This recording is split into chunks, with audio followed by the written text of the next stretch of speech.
All right. Welcome to the new episode of Cricketing Sense with Asim Town.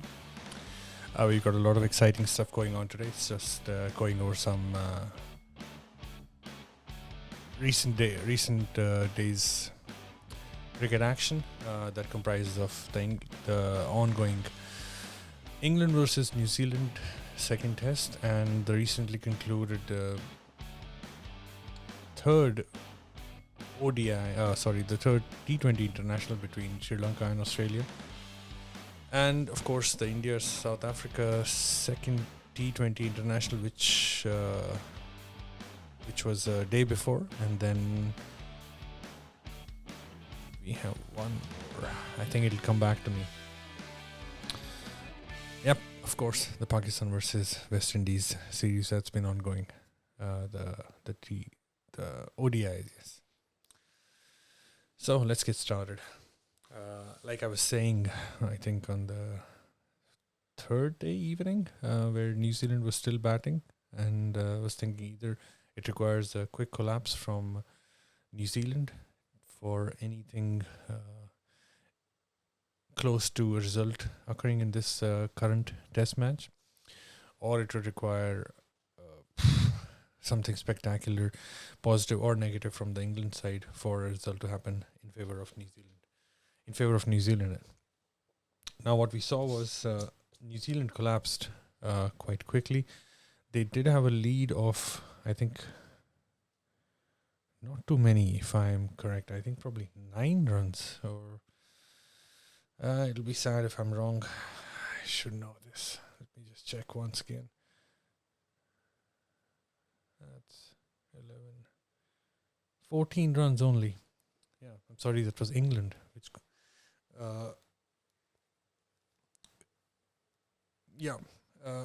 so England batted pretty well.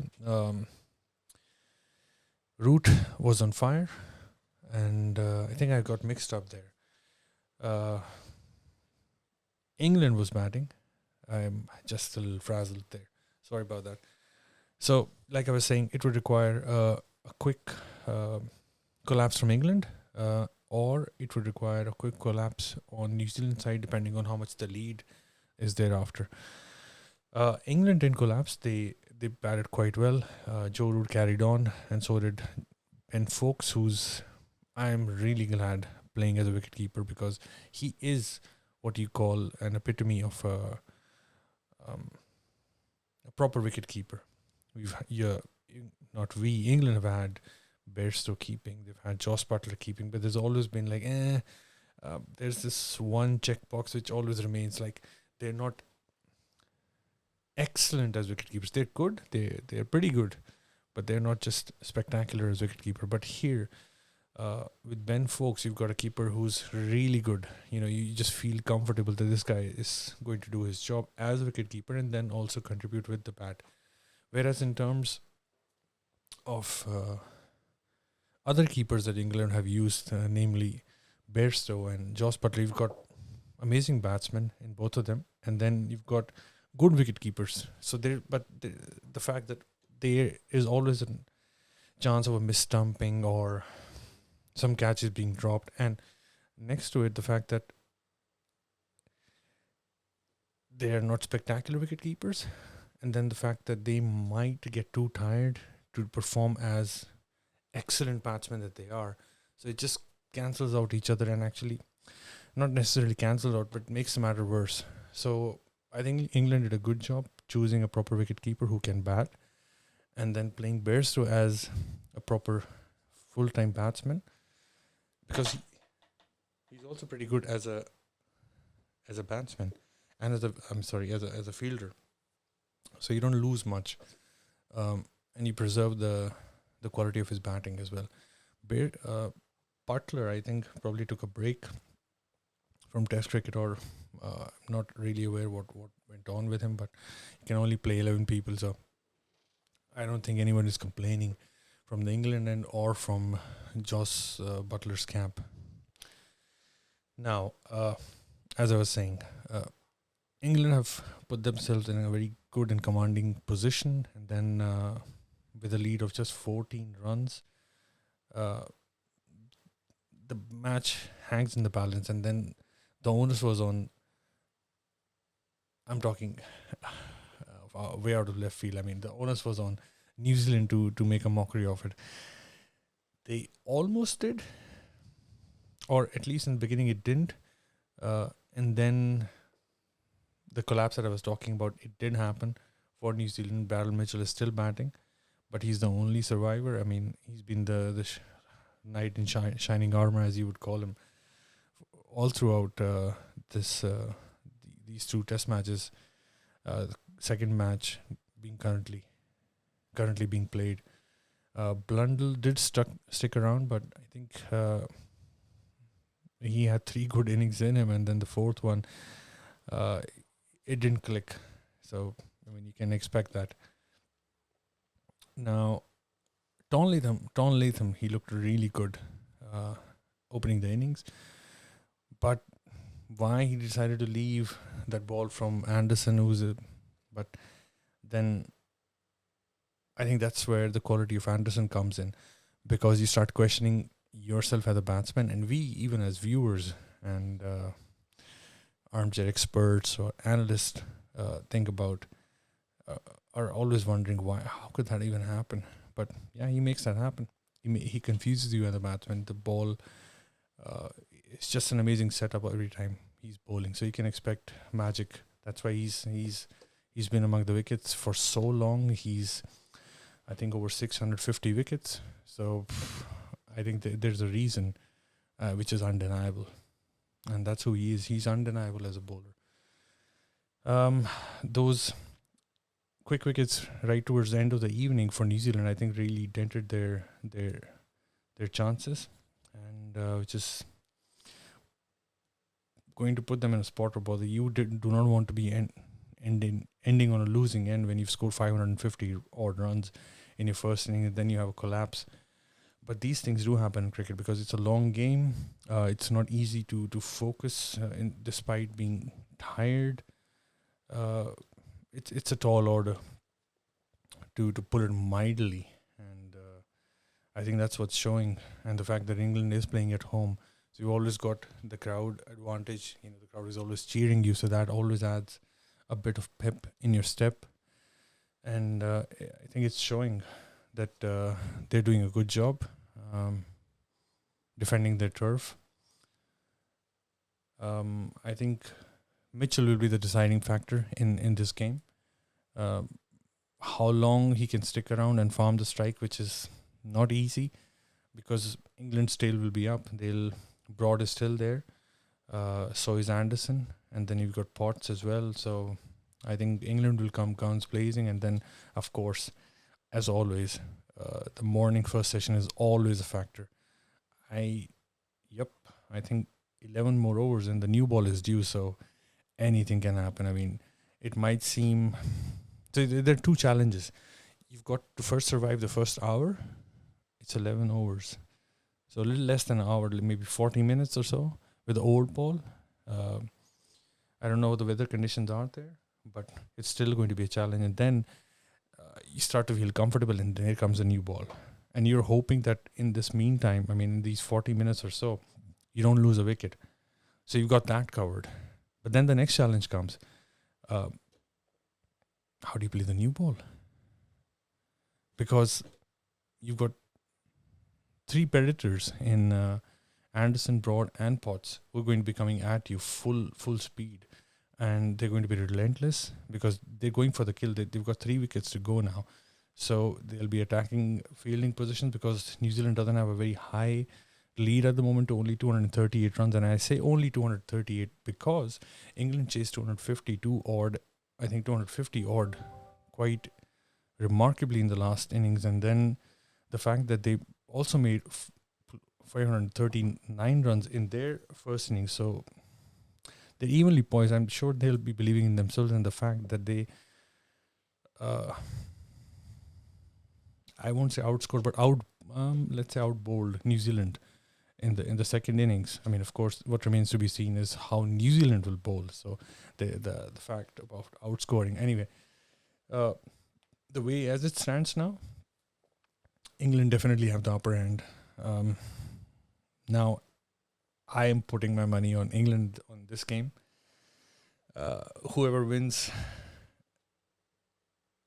at the end of the cricket will win, because what an amazing test match again. So just really, really happy to see quality cricket being played over the course of 5 days.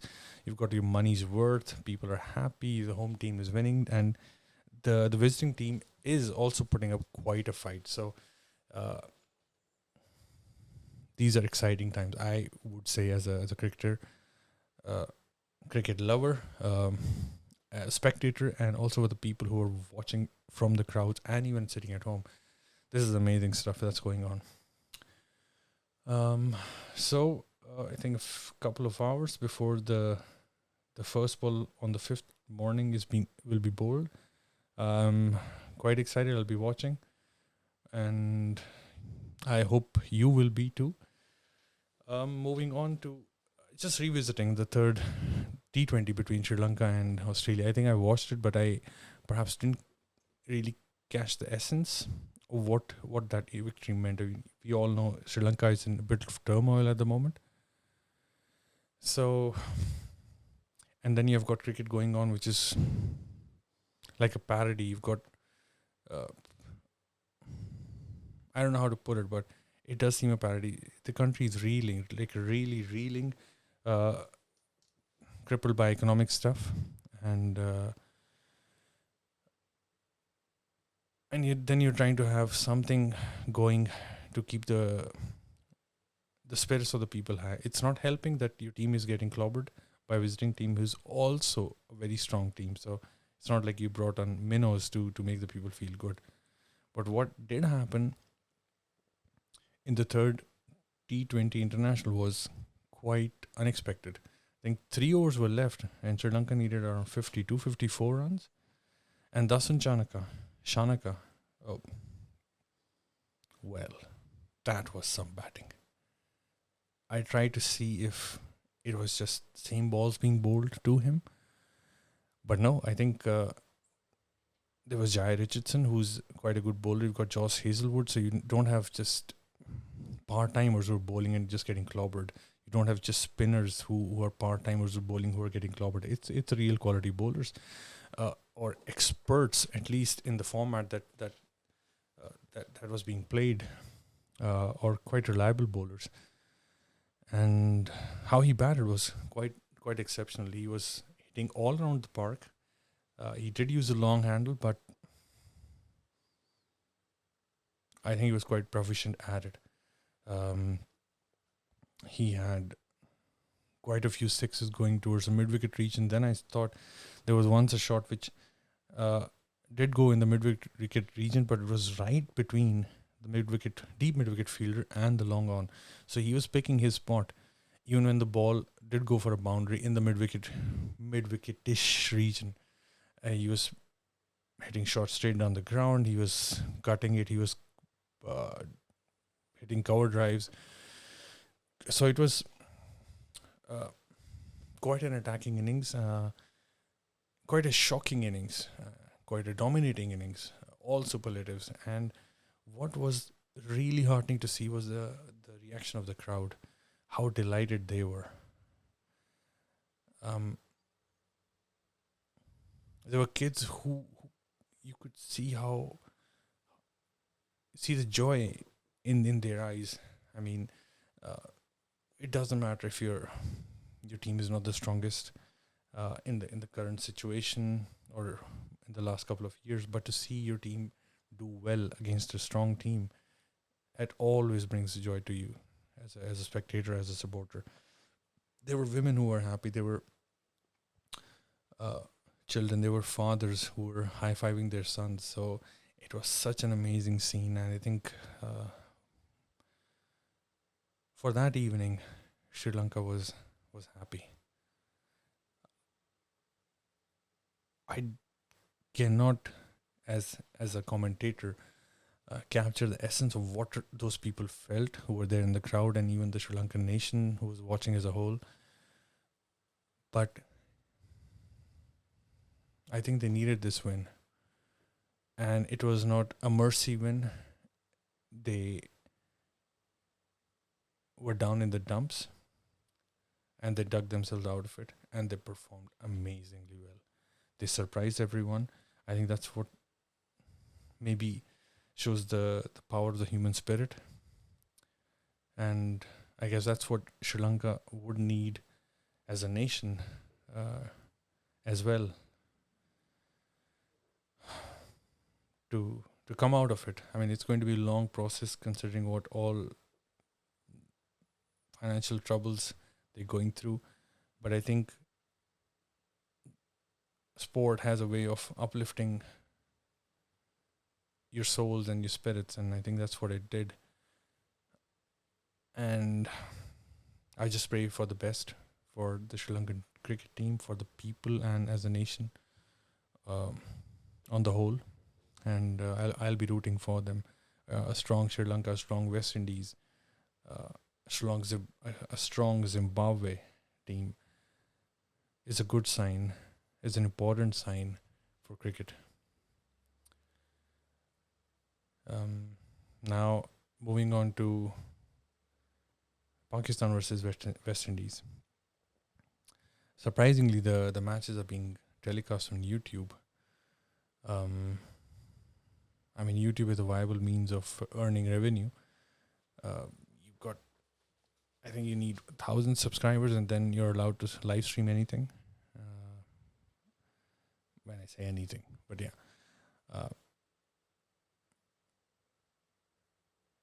The second one day was, I think it was the third one day, perhaps. Yeah, it was the second one day. Quite interesting because Pakistan batted. No, I think it was the third one day. Sometimes the memory.